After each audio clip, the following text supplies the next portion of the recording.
So we have a tech in our midst this morning, and he's joining us to look at the tech products for business success. He is Tomiwa Odufuwa, a seasoned product consultant. He's smiling, dedicated to helping great founders build great products with his strength in product strategy, design, and agile methodologies. I'm interested in getting to know what these agile methodologies are. He brings a wealth of experience to organizations and individuals seeking to achieve product excellence. Tomiwa is passionate about the transformative potentials of product-led approaches. Hence, he founded Auxilium Interactive, a dynamic product development company. And his holistic approach encompasses deep market understanding, customer-centric problem solving, and an unwavering commitment to delivering tangible value through product innovation. Here is young Tomiwa Odufuwa. Good to have you on the show. Thank you. Thank you. Did I try? Yes, you did. I did.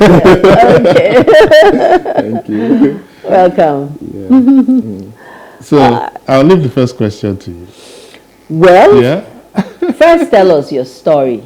In brief, product consultancy, did it find you or did you find it? I think it's a mix of both. I've always been in tech.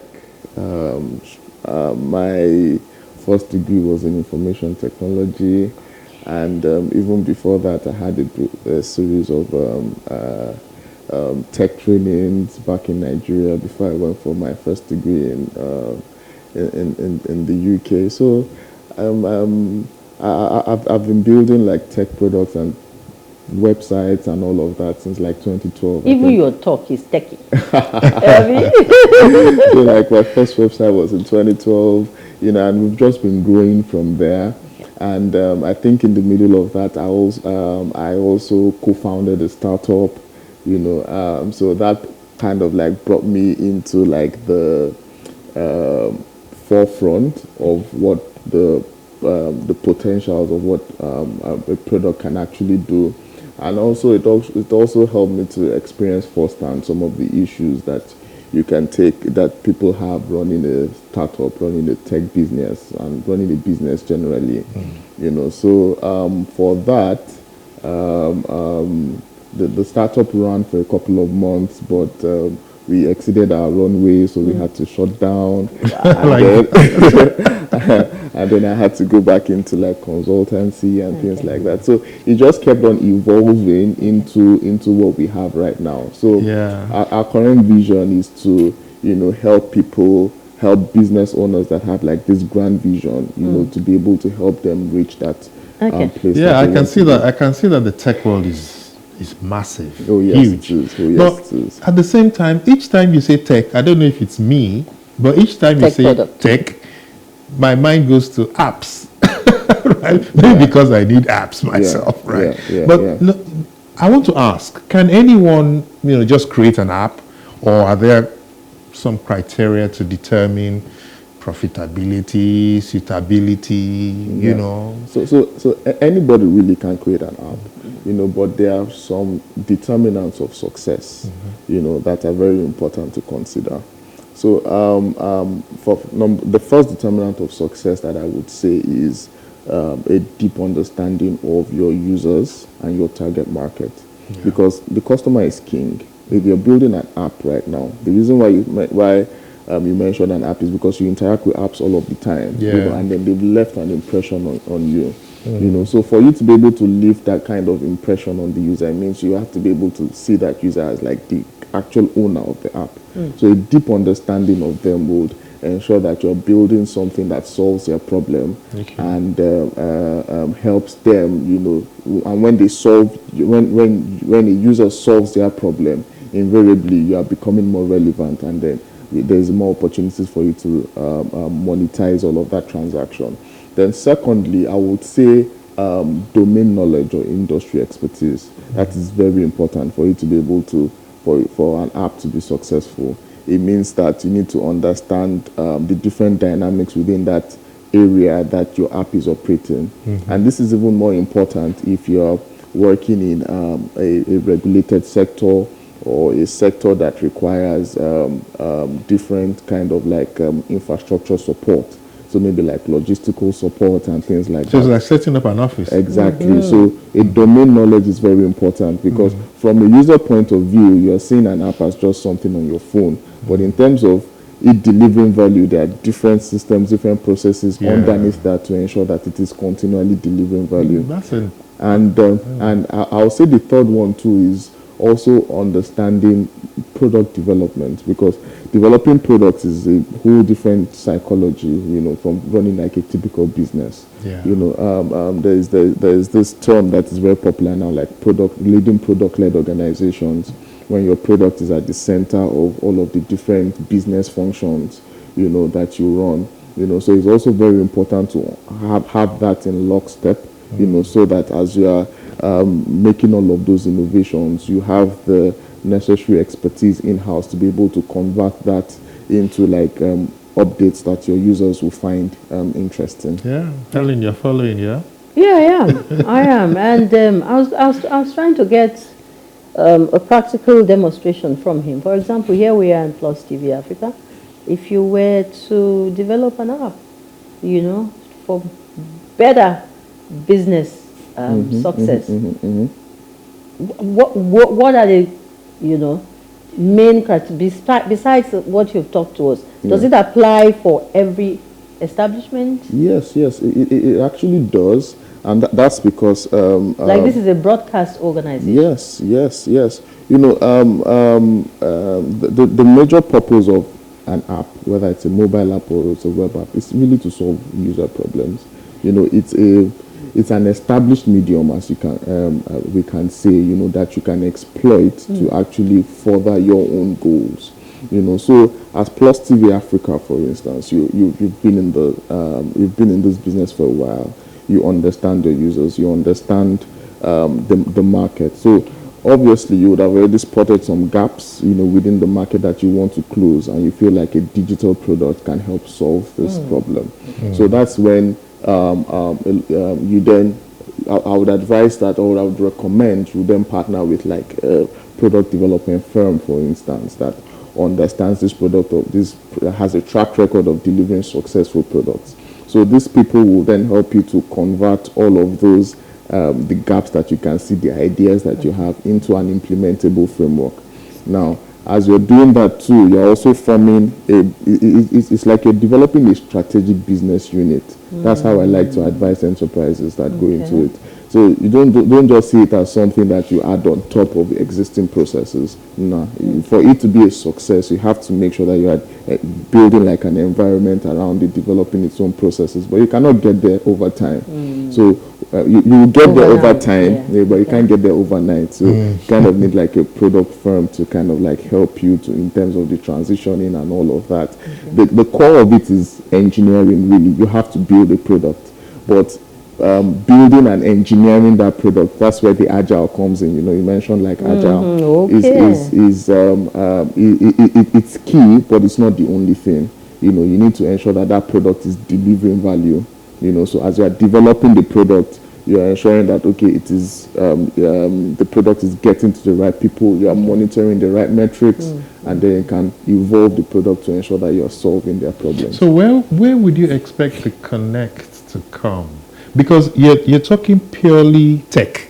You're talking the engineering. Yeah. How do you fit into my dreams? How do we connect? Because you have to see my dreams. Exactly. And sometimes I may be dreaming in color and you're seeing it in black and white. Exactly. Okay. This problem that is actually a very important problem when it comes to developing products, and a lot of founders or sponsors make this mistake, when they just take their ideas and then they dump it on an engineering team. But there has to be a bridge between those two different worlds. So a typical product development life cycle, it starts with first the idea generation, and then idea validation. You most likely would have done that because that is your own domain expertise. But when you now come to the engineering, there's an analysis phase that is involved. That means that We are now walking you through what it will take to implement that idea. Yeah. So we will first listen to you. Listening is very important. Understand, okay, this is what you want to achieve. This is the problem that you want to solve. After we then listen to you, then we'll now start to convert that into an implementable framework. We'll walk you, and it's something that we'll walk you through. Yes. You know, and then we'll be developing artifacts like documents, you know, to be able to back up all of those things that we're saying, because everything has to be documented. You cannot tell an engineer that, oh, I want to be able to create an app that helps me communicate to my user audience. They don't understand that. Yeah. You But they'll give you the framework. They'll give you the structure. all of this would help you break it down into implementable chunks called user requirements that your engineers can then take and then work on. So it's that framework really that is that increases the chances of success. Yeah, for us. Yeah. All right. So what financial edge does creating apps or tech products give both the entrepreneurs and the enterprises? Do you handle the marketing aspect also? Okay, so in terms of the financial part of it, I think the opportunity is you can't even really quantify it. First of all, you know, the value of the mobile app market, it keeps increasing year on year. But I think the key thing for enterprises is that you are creating a new opportunity for your users to be able to engage with your business at their own terms. That is very important. The fact that they can see that you're a user-centric company, you are bringing the solution to me. I can actually do these things myself. You know, that opens a door to like a window of opportunities that you might not even be able to quantify. And then you now start to generate data from how they use and they interact with your services. You can even produce even more opportunities for you to be able to monetize. You know, so it's something that is out there that, you know, it's after when you leverage it and then you now start to even come into like the opportunities that it provides. I'm trying to erase. Because now the conversation has opened up. It's no longer restrictive to apps, which we're not looking at solutions, right? So now, could you prefer to, as an insider, give us an insider tip into what businesses and individuals, you know, who need solutions, what they're likely to maximize or gain, you know, in terms of being techie? So, first of all, as I mentioned, you know, because it's an established medium already, I think it's something that is worth exploring. And even for businesses and entrepreneurs, a lot of the times you can even maximize platforms that are already out there, you know, to see how you can take advantage exactly. Like someone like you now that you are into like speaking and things like that. Yeah, building an app from scratch might help. It will help, you know, but you might also want to consider leveraging platforms that are already built for you. So there are people that have built existing platforms. They are tech-enabled people, and then they want to work with creators like you. Okay. You know, so looking into all of that is also something that is. So we would just be like content providers. Exactly. Yeah? Great. Something like that. But at the same time, too, there are also organizations that need to own that infrastructure themselves. They are not just tech content creators and things. They need to own that infrastructure and build a model on top of it.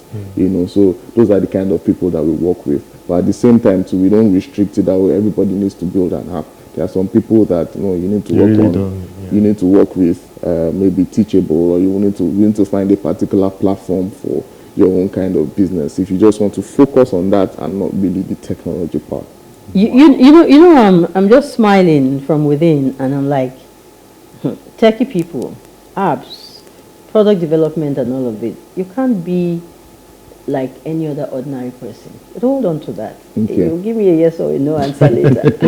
So how serious should Nigerian companies at this point in time begin to take technology and development of products? How serious should Nigerian companies or how well are we? Are we already in it? And I think first of all, the industry is ripe, and it is very important that you're innovative right now. If you have to, you cannot even limit yourself to just the Nigerian landscape, because the world is super global right now. You might not realize it, you might think that, but before you know it, something that is happening in the US is going to come to your own domain, and if you are not ready for it, it's going to wipe you out. Okay, if you just hold that thought there, right? And here we have to take a quick break, and we'll come back to you. Don't forget where we start.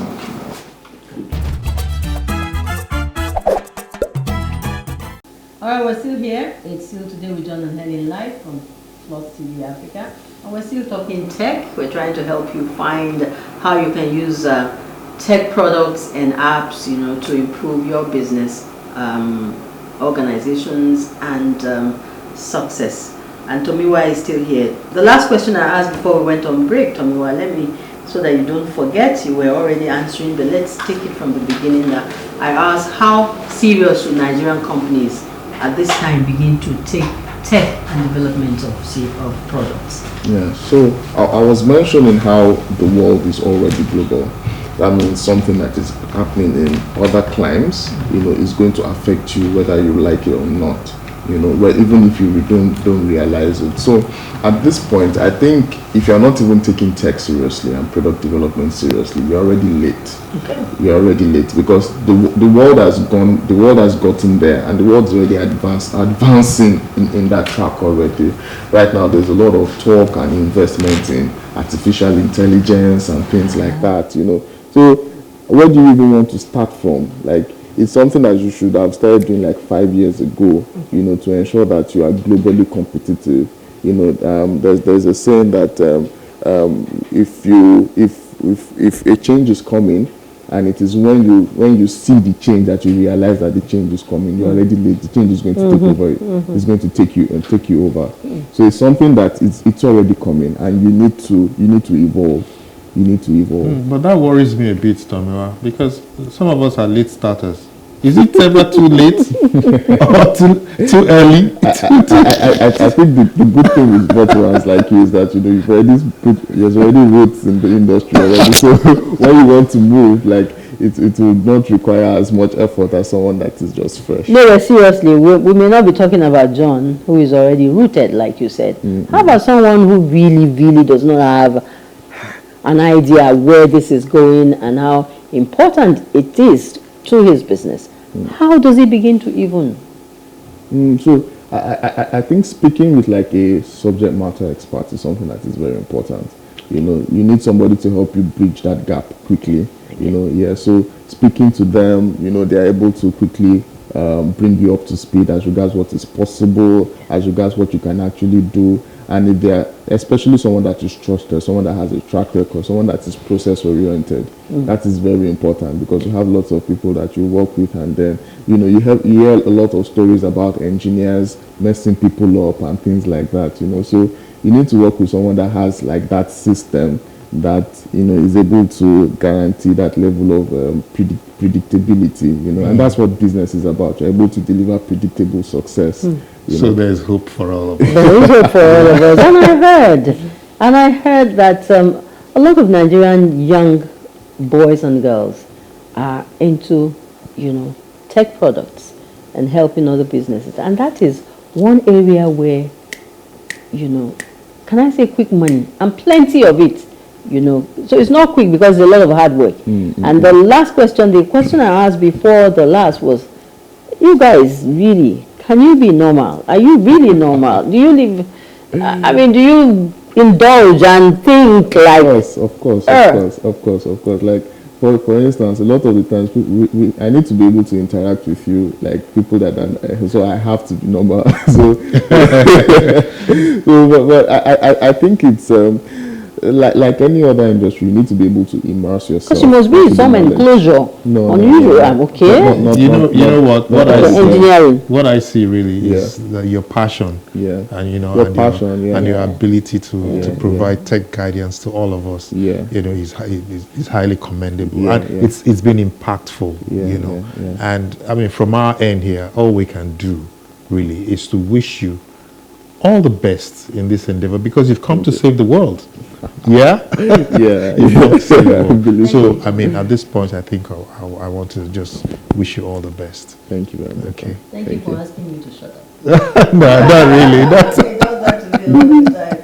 Really, I have enjoyed my time with you. I may not have understood everything because it's a bit techy, and when we have you back on the show, we should make it a bit more frequent so you can break it down more, more than you have done today.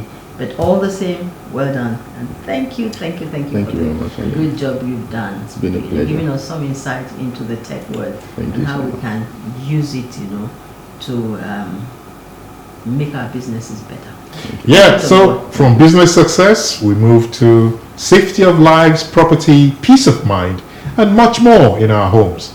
Our next guest has done well in ensuring that we enjoy all of the above and more. Okay, Amara Abim is our next guest, a social entrepreneur spanning a period of 13 years.